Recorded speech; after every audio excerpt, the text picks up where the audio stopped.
Muling magkakasama ang phenomenal love team na Aldab sa isang episode ng Daddy's Girl, ang star bite sa ni Aubrey Carampel. Napuno ng tawanan at kantsawan ang Kapuso Artist Tambayan Facebook Live kasama ang cast ng Daddy's Girl Team Office na sina Maine Mendoza, Oyo Soto, Chichirita at Kevin Santos. At may special participation pa ni pambansang Bay Alden Richards.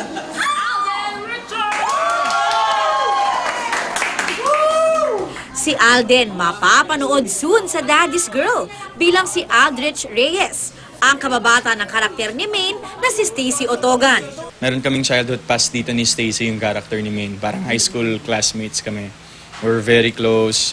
Tapos nagkahiwalay ng matagal. Na-mention na rin po siya before as Aldrich, yung high school crush ko.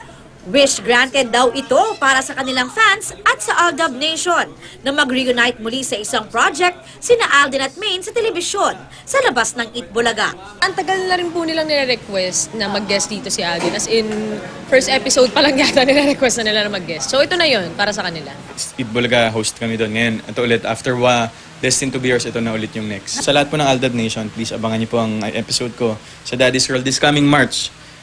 Ito na pong March na. At iba dito kasi Batanggenyo. Batanggenyo! Alay, abangan niyo po yung guesting ko dito. Aubrey Carampel, GMA News.